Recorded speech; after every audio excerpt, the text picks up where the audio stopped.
জাকাত যারা খাইতে পারবে, যারা নিরীহ, দিন আনে দিন খায়, অথবা যাদের জাকাত দেওয়ার মতো সম্পদ নাই, অর্থাৎ 1,31,000 টাকা পরিমাণ সম্পদ যাদের নাই, নিরীহ, অথবা যারা ঋণের মধ্যে জর্জরিত, তাদেরকে জাকাত দেওয়া বৈধ। কিন্তু একজন আসছে যে 1,31,000 টাকা পরিমাণ আছে বা এতটুকু নাই, কিন্তু সব কিছু আসবাবপত্র টাইনা টাইনা জাকাত পরিমাণ হতেও পারে, এরকম সম্ভাবনা আছে, তাহলে সেই ক্ষেত্রে ওই ব্যক্তিকে জাকাত দেওয়া অবৈধ, অর্থাৎ দেওয়া যাবে না।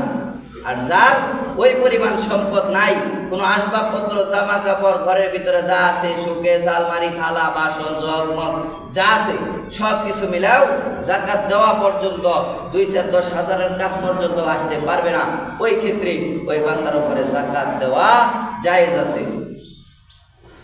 তাহলে 1,00,000 টাকায় 2,500 টাকা জাকাত সর্বপ্রথম নিজের আত্মীয় স্বজনের মধ্যে যদি থাকে তাদেরকে দিতে হবে, আত্মীয় স্বজনের মধ্যে দেওয়া সবচেয়ে উত্তম।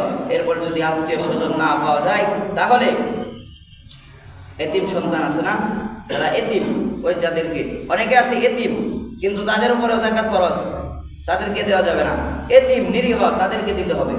অনেকেই আছে এতিম কিন্তু বাপ দাদার সম্পদ আছে অনেক, তাদের উপরে জাকাত ফরজ না, কিন্তু জাকাত ফরজ, তাদেরকে দেওয়া বৈধ হবে না। কিন্তু যারা এতিম, তাদের চলাফেরার মতো এরকম সামর্থ্য নাই, তাদেরকে দেন। এবং সবচেয়ে উত্তম হলো তালিবে ইলম, অর্থাৎ লিল্লা বোর্ডিং যে মাদ্রাসাগুলি আছে, এই মাদ্রাসায় যারা এতিম ছাত্র, বিশেষ করে মাদ্রাসাগুলিতে এগুলি বেশি পাওয়া যায়, এতিম ছাত্র, তাদেরকে দেওয়া। কারণ তাদেরকে দিলে আপনার এক লাঠিতে লাঠিও ভাঙবে না, সাপও মরবে, অর্থাৎ এক কাজে দুই কাজ হবে। কেমন? যে এক হলো আপনি জাকাতের সওয়াব পাইলেন, দ্বিতীয় হলো সে একটা তালেবে ইলম, সে ইলম শিক্ষা করতেছে, সে ইলম শিক্ষা করে যতটুকু সওয়াবের অধিকারী হইতেছে, আপনি তাকে ওই ইলম শিক্ষা করার জন্য সহযোগিতা করার কারণে, সেটা জাকাতের দ্বারা হোক, ফিতরার দ্বারা হোক, তাকে সহযোগিতা করার কারণে সে যতটুকু সওয়াব পাবে তার একটা অংশ আপনার আমলনামার মধ্যে দিয়ে দেওয়া হবে। এটা হলো জাকাত দেওয়ার উত্তম পদ্ধতি।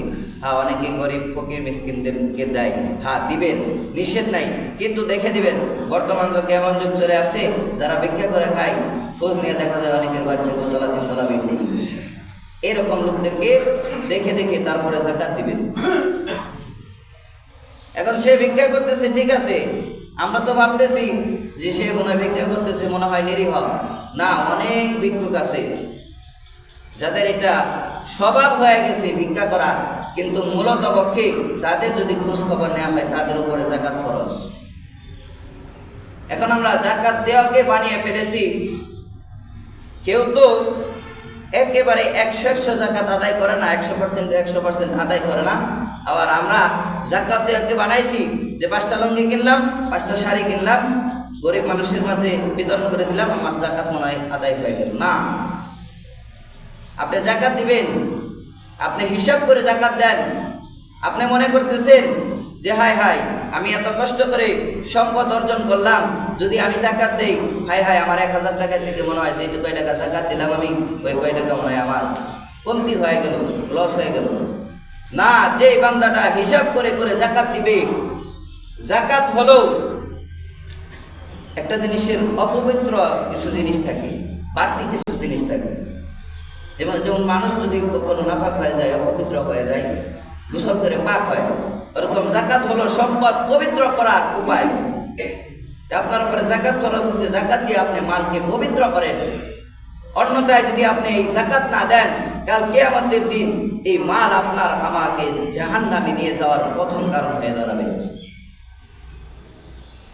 আজকে আপনি চিন্তা করতেছেন, হাই 1,00,000 টাকা 2,500 টাকা যদি জাকাত দিয়ে দেয়, আমার 2,500 টাকা কমে গেল। অনেকেই ভাবে, যেমন আজকে সকালে আমাকে একজন একটা কথা বলছে, এই কথাটা বলছে যে আমি এত কষ্ট করে টাকা পয়সা কামাইতেছি, জাকাত দিয়ে কি হবো, আমার সম্পদ থেকে তো 2,500 টাকা কমে গেল। আরে ভাই, আপনি মনে করতেছেন আমার সম্পদ কমে গেল, কিন্তু আপনি কল্পনাও করতে পারবেন না আপনি যাকাত আদায় করেন নাই। আল্লাহ তাআলা আপনাকে এমন ঠেকানো দেখাবে, 2,500 তো দূরের কথা, 2.5 লক্ষ টাকায় আপনি ফের পাবেন না। এমন একটা বিপদে আল্লাহ তাআলা আপনাকে ফালাই দিবেন। যাকাত দিলে মাল কমে না, বরং যাকাত দিলে মাল বাড়ে। যে বান্দাটা হিসাব করে করে যাকাত দেয়, আপনি খোঁজ খবর নিয়ে দেখেন তাদের মাল কোনো সময় বাড়ে নাই, বরং যাকাত দেওয়ার কারণে তাদের সম্পদের পাহাড় তার যত ছিল আগে তার চেয়ে বেশি থেকে বেশি পরিমাণ বৃদ্ধি পাইছে। যেমন বাস্তব দুইটা ঘটনা বলি। আমাদের দেওঘাটাতে একটা লোক আছে, উনি হিসাব করে করে যাকাত দেয়, হিসাব করে করে, বরঞ্চ উনি যত আসে চেষ্টা করে তার চেয়ে বেশি দেওয়ার। ওনার মনের ভিতরে এটা হলো তামান্না যে আমার যাতে 1 টাকা কম যাকাত আদায় না হয়, 1 টাকা বেশি যায় তাতে আমার সমস্যা নাই, কম যাতে না হয়। সে কার্যজারি দিতেছে যে হুজুর, আমি যখন যাকাত আদায় করি, আমার ফিরা ঈদুল ফিতর যাওয়ার পরে ঈদুল আজহা আসার আগ পর্যন্ত আমি যত টাকা যাকাত আদায় করি তার চেয়ে ডবল আল্লাহ তাআলা আমাকে দিয়ে দেয়। সুবহানাল্লাহ বললেন না কেউ? আরেকটা ঘটনা বলি। গত 3 বছর আগে ঢাকা হেমায়তপুর, সাভার হেমায়তপুরে হানিফ এন্টারপ্রাইজের একটা গ্যারেজ আছে। এর পাশে একটা পাম্প আছে, পাম্পটার নামটা জানো কি আমার খেয়াল নাই, স্মরণে নেই। এই পাম্পের মালিক হিসাব করে করে পাই টু পাই, পয়সা টু পয়সা হিসাব করে করে যাকাত দেয়। তার 3 বছর আগে পাম্পে তেল ঢুকবে, গাড়িতে তেল আসে না, টাক ভরা তেল, ওই তেলের গাড়ি অ্যাক্সিডেন্ট করছে। 3টা-4টা পোল্ট্রি খাইছে, কিন্তু 3টা-4টা পোল্ট্রি খাওয়ার পরও সে কারগুজারি দিতেছে যে আমার টাক থেকে 1 ফোঁটা তেলও বাহির হয় নাই। এটার বরকত এমনি পাইছে। সে পাই টু পাই যাকাত আদায় করে, পয়সা টু পয়সা হিসাব করে যাকাত আদায় করে। যাকাত এটা হলো গরিবের হক। এক হলো যাকাত আপনি দিতেছেন না মানে আপনি গরিবের হক মেরে খাইতেছেন। দ্বিতীয়, আপনি যাকাত দিতেছেন না মানে আপনার মাল সম্পদ এগুলি অপবিত্র রয়ে যাইতেছে। আল্লাহ তাআলা কোরআনের মধ্যে যে কয়বার নামাজের কথা বলছেন, প্রত্যেকবার যাকাতের কথা বলছেন। যে কয় জায়গায় নামাজের কথা আছে দেখবেন প্রত্যেক জায়গায় নামাজের পরে যাকাতের কথা আছে। ওয়া আকিমুস সালাতা ওয়া আতুজ যাকাতা, যে কয়বার নামাজের কথা বলছেন প্রত্যেক জায়গায় যাকাতের কথা বলছেন। বুনিয়াল ইসলাম আলা খামসিন শাহাদাতু আল্লা ইলাহা ইল্লাল্লাহ ওয়া আন্না মুহাম্মাদান আবদুহু ওয়া রাসূলুহু ওয়া ইকামিস সালাত ওয়া ইতাইজ যাকাত। নামাজ আদায় করো, যাকাত দাও, এত গুরুত্ব দেওয়া হয়েছে, কিন্তু আমরা এটাকে হেলায় খেলায় মনে করি হাই যাকাত দিলে আমার অর্থ সম্পদ কমে যাবে। না, বরঞ্চ আপনি যে সম্পদের মায়া করতেছেন, হ্যাঁ এমন যদি হতো যে আপনি সম্পদের মায়া করতেছেন, হ্যাঁ কবরে গেলে আপনি এগুলো নিয়ে যেতে পারবেন, এমন তো না। সম্পদ আছে আপনার শরীরে, যদি ধরেন অনেক মানুষ স্বর্ণ পরিধান করা পুরুষের জন্য হারাম, তারপরেও অনেক মানুষ দেখবেন স্বর্ণের আংটি পরে, রূপার আংটি পরে, হীরার আংটি পরে। অনেক মানুষ দেখবেন এই যে আপনি মারা যাওয়ার পরে বলেন আপনার হাতে যদি স্বর্ণের আংটি থাকে ওইটা আপনি কবরে দিয়ে দিবে না। আপনি মারা যাবেন সর্বপ্রথম আপনার হাতের আঙ্গুল থেকে ওই আংটি করবে। আপনি হাজার হাজার কোটি টাকার মালিক দুনিয়ায়, আপনি মারা গেছেন, ওই 1,1200 টাকার কাফনের কাপড় আপনার কবরের মধ্যে দিবে। 10,000 টাকা দিয়েও কাফনের কাপড় দেবে না। আপনি হাজার হাজার কোটি টাকার মালিক, আপনাকে কবরের মধ্যে বলবে না যে বেচারা এত টাকার মালিক ছিল, 1 লক্ষ টাকার একটা বান্ডিল কবরের মধ্যে দিয়ে দেবে, এটাও বলবে না। কি দরকার আছে সম্পদ অপবিত্র রাখার? এই জন্য যাদের উপরে যাকাত ফরজ, আমরা সকলেই ইনশাআল্লাহ নিয়ত করি আমার হারে যে কয় টাকা যাকাত হয়, যাকাত ফরজ হয়েছে, যে কত টাকা যাকাত আসে, আমি হিসাব করে করে ইনশাআল্লাহ সম্পূর্ণটা দেওয়ার চেষ্টা করবো ইনশাআল্লাহ। আল্লাহ তাআলা আমাদের সকলকে আদায় করার তৌফিক দান করুক। এখন হলো যাকাতের আলোচনা হলো সাদকাতুল ফিতর। এই বছর সাদকাতুল ফিতর হলো সর্বনিম্ন 110 টাকা এবং সর্বোচ্চ 2805 টাকা, 2805 টাকা। সর্বনিম্ন জনপ্রতি মাথা পিছু, অর্থাৎ বাড়িতে যে কয়জন লোক আছে, একটা সন্তানও যদি ঈদের আগের দিন জন্মগ্রহণ করে তারও ঈদুল ফিতরা এটা দিতে হবে। সাদকাতুল ফিতর 110 টাকা সর্বনিম্ন, আর সর্বোচ্চ হলো 2805 টাকা। সর্বনিম্ন 110, সর্বোচ্চ 2805 টাকা। এখন কেউ 100 যার সামর্থ্য আছে সে 2805 টাকা দিলেও দিতে পারবে, যার সামর্থ্য নাই সে 110 টাকা দিলেও আদায় হয়ে যাবে। অথবা অনেক সময় বাজারে এদিক সেদিক হয়, যেমন 110 টাকাটা বিশেষভাবে আপনার বাজারের গমের অথবা খেজুরের, এটা বাজার দেখেও দিতে পারেন। অনেক সময় বাজার আপ ডাউন হয়, কম বেশি হয়, সেক্ষেত্রে বাজার দেখেও দিতে পারেন। বাকি ইসলামিক ফাউন্ডেশন থেকে, জামিয়া রহমানিয়া থেকে আসছে এবং টাঙ্গাইল জেলা ওলামা পরিষদ থেকেও আমাদের আসছে 110 টাকা সর্বনিম্ন, সর্বোচ্চ হলো 2805 টাকা। যাদের বেশি সামর্থ্য আছে তারা বেশি দেওয়ার চেষ্টা করবো ইনশাল্লাহ।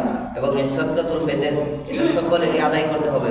এটা বিশেষ করে যারটা তার নিজের আদায় করা ভালো, অর্থাৎ যে বান্দাটা সাবালেগ হয়ে গেছে সে তার নিজে আদায় করাটা ভালো।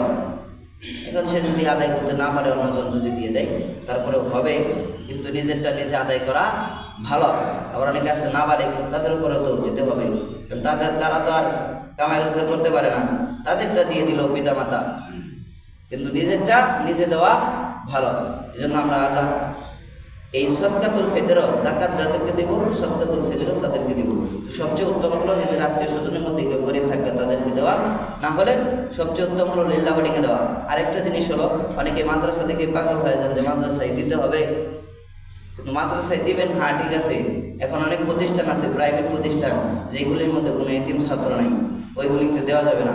মাদ্রাসায় দিবেন ঠিক আছে, যেটা লিল্লাহ বডি ওইটার মধ্যে দিবেন। অর্থাৎ জাকাত যাকে দিবেন তাকে মালিক বানায় দিতে হবে। যখন আপনি প্রাইভেট মাদ্রাসায় দিলেন, জাকাত খাওয়ার মতো কেউ নাই, মাদ্রাসাও পাইবে, লিল্লাহ বোর্ডিং নাই, তাহলে মালিক বানাইব করে। এখানে যে জায়গায় লিল্লাহ বোর্ডিং আছে, এতিম ছাত্র আছে, অর্থাৎ জাকাত দেওয়া মানে মালিক বানায় দেওয়া তাকে। বিশেষ করে আমরা লুঙ্গির যে শাড়ি দিয়ে থাকি, এটা বাদ দিয়ে মানুষের যেটা উপকারে আসবে, লুঙ্গি শাড়ি বাদ দিয়ে। এখন আপনিও তারা জাকাত দিলেন, আরেকজন তাকে জাকাত দিল, এখন এরকম করতে করতে লুঙ্গি হয়ে গেল 10টা, অথবা শাড়ি হয়ে গেল 10টা, সে এত দিয়ে কী করবে? এখন আপনি যদি তাকে একটা বাজার সদাই করে দিলেন, অথবা কোনো ব্যবসা করার জন্য আপনি তাকে কিছু বুঝিয়ে দিলেন, এর দ্বারা উপকার বেশি হবে, ফায়দা হবে। আল্লাহ তাআলা আমাদের সকলকে আদায় করার তৌফিক দান করুক, হিসাব করে করে যাকাত আদায় করার তৌফিক দান করুক। যে কথাগুলি বললাম, আল্লাহ তাআলা আমাদের সকলকে আমল করার তৌফিক দান করুক। এবং এসো কোরআনের আঙিনা, এসো শান্তির মোহনা, এসো কোরআনের